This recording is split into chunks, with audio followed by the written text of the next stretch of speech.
Assalamualaikum warahmatullahi wabarakatuh. Kita ketemu di part ketiga ya. Ketiga tentang client centered therapy. Pendekatan ini berfokuskan kepada klien. Klien adalah menjadi pemain utama dalam konseling ini. Sedangkan konselornya ya jadi figuran ya, jadi figuran aja. Tapi jangan jadi shadow terus ya. Ya, karena pendekatan ini tidak memiliki teknik khusus atau prosedur khusus, maka yang bisa dilakukan oleh si konselor untuk memantau track itu untuk memantau jalurnya si klien, apakah jalurnya itu menuju goal atau tujuan konseling, ataukah justru menjauh atau membuat jalurnya menjadi tidak karuan, menjadi tidak jelas kayak gitu ya. Nah, proses terapeutiknya, maka kita akan konselor akan menjadikan proses terapeutik itu seperti milestone, titik-titik yang akan menghubungkan si klien ini berada on the track atau tidak. Seperti itu aja, karena tidak ada teknik khusus, tidak ada teknik khusus atau tidak ada prosedur khusus yang harus dilakukan ya. Dan ini bisa dimulai sejak tahap pertama konseling, yaitu konseling yaitu mulai dari membangun hubungan dengan konseling ya. Yang menjadi inti dalam proses terapeutiknya ini adalah konselor mengupayakan klien memahami topeng-topeng yang dia kenakan. Jadi kepura-puraan, sengaja, hal yang disengaja untuk menutupi, yaitu termasuk topeng-topeng yang dimaksud. Menutupi insecure-nya, kemudian sandiwara yang dia susun atau dia lakukan, kemudian pretend itu apa? Pretend itu kepura-puraan ya. Kepura-puraan yang dilakukan oleh klien, kemudian langkah-langkah yang tidak realistis untuk menutupi sesuatu yang dilakukan oleh klien. Mungkin juga hal-hal yang itu sebetulnya klien lakukan untuk menghindari sesuatu yang mengancam atau menghindarkan sebuah resiko, atau juga dilakukan dengan tujuan untuk meminimalisir resiko tertentu misalnya, yang itu sebetulnya bukan dirinya, bukan itu yang diinginkan. Dia melakukannya untuk orang lain, dia bukan melakukannya untuk diri sendiri, demi orang lain agar senang misalnya. Itu termasuk topeng-topeng yang harus disadari oleh klien bahwa dia seringkali menggunakan itu. Karena apa? Semakin dia menggunakan banyak topeng, semakin justru dia akan semakin sulit untuk tampil sebagai dirinya sendiri. Ketika dia selalu berusaha menyenangkan orang lain, susah menolak, itu justru dia kehilangan diri sendiri. Kok aku jadi kayak gini sih? Sehingga klien malah asing dengan dirinya, tidak mengenal dirinya. Timbullah pertanyaan, who am I? Aku ini tuh siapa? Misalnya. Karena pada akhirnya apa? Dia melayani banyak orang, tapi akhirnya dia tidak pernah melayani dirinya sendiri. Sehingga akan kehilangan well-being-nya, kebahagiaan dia sendiri. Kok aku nggak bahagia ya misalnya. Itu jadi akhirnya kalau sudah klien akhirnya menemukan who am I ya, maka kemudian si konselor ini kemudian memandu klien untuk melihat dirinya coba dengan berbeda. Karena apa? Ketika dia melakukan who am I tadi, itu akan harusnya itu bukan selesai, tapi itu justru menjadi sebuah start, menjadi langkah awal untuk memulai untuk klien melihat dirinya dengan cara yang berbeda ya.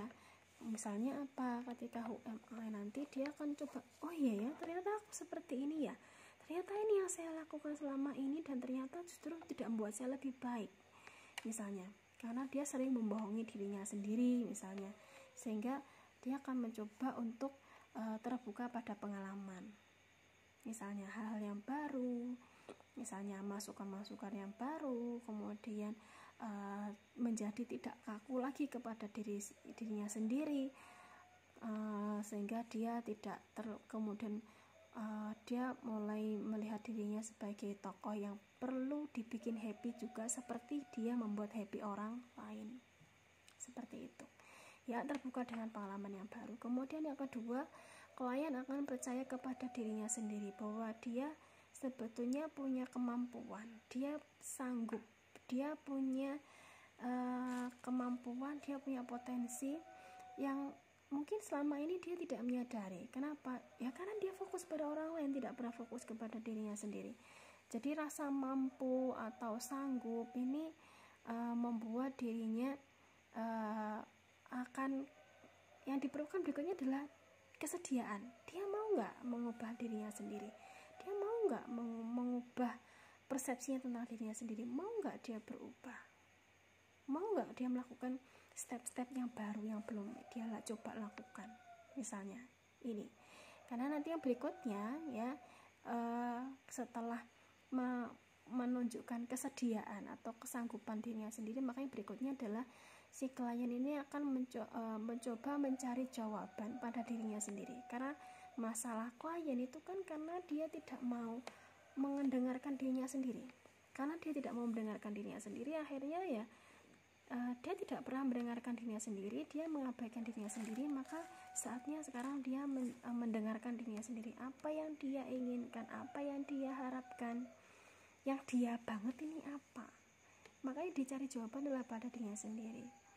Kalau selama ini dia menggunakan, menutupi insecure-nya dengan sering tersenyum, melakukan menyenangkan orang lain dengan cara yang berlebihan hanya untuk menutupi insecure-nya, maka si klien akan mencari gimana caranya menghilangkan insecure saya misalnya, sehingga klien akhirnya tidak lagi tergantung pada apa kata orang, tapi dia mulai fokus pada apa kata aku. Kayak iklan sampo ya. Apa kata aku. Nah, kata aku, sehingga nanti si klien akan terdorong untuk menetapkan standar sendiri yang membuat dia memilih dan memutuskan sendiri juga. Nah, di titik inilah klien itu meng-heal dirinya sendiri, mencari solusi di dalam dirinya sendiri. Kenapa? Karena dia yakin dia sanggup. Seperti itu. Kemudian setelah ini yang berikutnya adalah si klien akan memproses dirinya sendiri, mencari heal untuk dirinya sendiri. Kenapa saya begini? Kalau saya begini maka saya harus lakukan yang begitu. Itu kalau saya merasa bersalah misalnya, dan rasa bersalah itu sebetulnya tidak perlu, maka saya akan berusaha maafkan diri saya sendiri misalnya. Maka nanti si klien ini akan menjalani yang namanya proses untuk bertumbuh.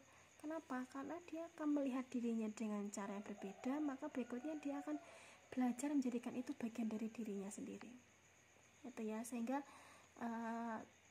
dirinya yang sekarang itu, yang perlu diingat ya, dirinya sekarang itu bukan didekonstruksi, dirobohkan kepribadiannya, keyakinannya, persepsinya, bukan, tetapi tidak harus dekonstruksi ya, tapi lihatlah dirinya sebagai pribadi yang terus bertumbuh, bahwa keadaan dia sekarang ini adalah masih di tengah perjalanan untuk dia menjadi orang yang lebih baik, orang yang berfungsi sepenuhnya dalam kehidupan ini menurut caranya dia, menurut kemampuannya dia, seperti itu. Sehingga di dalam kalau sudah sampai di step ini, bersedia berproses, bertumbuh, nanti klien akan menyadari, oh iya ya, yang saya lakukan ini adalah proses menuju saya merawat diri yang lebih baik. Ini adalah cara yang saya lakukan untuk merawat luka saya, menyembuhkan luka saya, kemudian melangkah kembali misalnya. Jadi kaki saya itu sebenarnya nggak apa-apa kok, jadi saya sehat kok sebenarnya misalnya. Akhirnya yang perlu dilakukan adalah berjalan lagi. Nanti ketika di perjalanan itu ada sesuatu, ketemu hambatan, ketemu kejadian, bagaimana dia bereaksi, maka itu adalah bagian dari proses dia untuk belajar dan bertumbuh. Itu sebenarnya kalau ini sudah bisa dilakukan, maka semakin sedikit permasalahan kejiwaan yang dihadapi oleh si klien. Jadi konselor itu ngapain ya? Ikuti aja bagian-bagian langkah-langkah ini yang dibilang bukan langkah-langkah ya, tapi karena ketika satu langkah tercapai, ini akan secara ini akan mengalir ke langkah berikutnya, mengalir lagi ke langkah berikutnya. Jadi air mengalir dari tempat yang tinggi ke tempat yang rendah, itu sebenarnya tinggal diarahkan mengalirnya ke arah yang mana. Misalnya Apakah dia mengalir ke lautan yang biru, apakah dia justru mengalir ke danau yang airnya nggak bisa kemana-mana misalnya. Jadi proses terapeutiknya ini yang perlu diikuti oleh konselor. Konselor perlu supaya si klien mengalami ya step-step ini, itu yang harus diperhatikan oleh konselor, karena tidak ada metode tertentu atau teknik tertentu yang digunakan dalam proses terapeutiknya. Ikuti aja alurnya, itu yang dilakukan oleh konselor. Terima kasih sudah menyaksikan. Jika belum paham silahkan di rewind dan difahami perlahan-lahan. Terima kasih sudah menyimak. Assalamualaikum warahmatullahi wabarakatuh.